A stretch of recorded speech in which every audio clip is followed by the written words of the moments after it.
Hi, my name is Josh, and I'm studying my MBA at the University of Toronto, and I'm with the Analyst Exchange 2009 Summer Internship Program, and I'm currently with Scimitar Equity.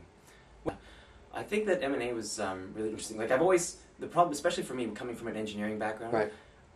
a lot of people were like, oh, you're probably really good at math, but you have to change your mindset in terms of how finance people think about money and math and that sort of thing. And M&A was one of those categories where I thought, especially from what people told me happens in the industry and how M&A works, I thought it was something really interesting that I wanted to get into.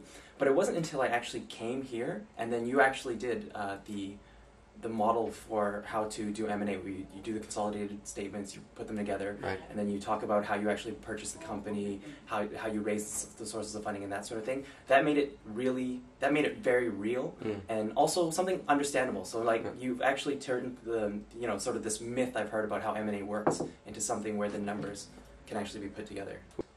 The case studies were really good, particularly because we used to do some case studies in business school, and it just seemed like, it was just sometimes, a lot of the times the companies are having a lot of difficulty. And it's kind of interesting because from the finance perspective, again, kind of what I was saying about M&A, you hear about how things work when you're networking, that sort of thing. But the case study was really interesting because distressed debt, I mean, especially, is probably a really hot topic right now. And doing that case study where we talked about, there are certain things that you have to look at in these scenarios, and figuring out kind of what are the things to look at, how would you model them out. And so when we did that, each of the individual groups came up with their own numbers, and we were all kind of in the same ballpark because we were learning the same sort of skills and how to apply them.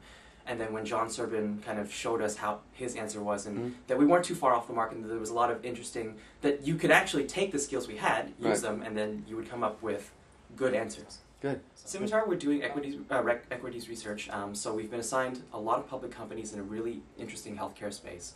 And so Henry has us looking over and trying to see if there's any opportunities there, any diamonds in the rough. With the market being what it is, there's a big discount on a lot of companies, but trying to understand why those discounts are, and if there's actually maybe some value in some of these companies that might be worth picking up. Also, are you building models? Yep, we're building models and it's funny because we all know that models are necessary, but it's not until you look at a company and you start building models that you appreciate the value there. So what I mean specifically is there are some companies where you look at them on paper and you're not sure what's going on, and when you start building out the models, you have to make certain assumptions. But as you make those assumptions, you start coming up with more questions. And then so it's kind of this cycle where you read more, you model more, you learn more, but then you go back and you ask more questions and you read more, and so on. And I think I've always heard that like banking and this sort of type of analysis is a great way to learn about companies. But now that I've actually done it, I can definitely appreciate what people mean when they say that. Right. So. And are you building valuations? Are you going to write research reports?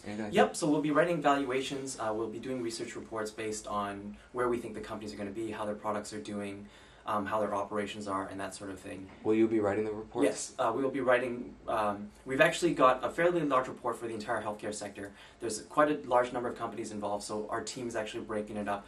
I've got each team member has got 2 or 3 companies that they've got to deal with, and that's everything from reading the 10K, modeling it out, understanding all their products. So it's no small task by any means. It's a good challenge. It's a good way to really practice what we've learned. And you get your name on the research report? And we do get a name on the research report, and I'm really looking forward to once all this is completed and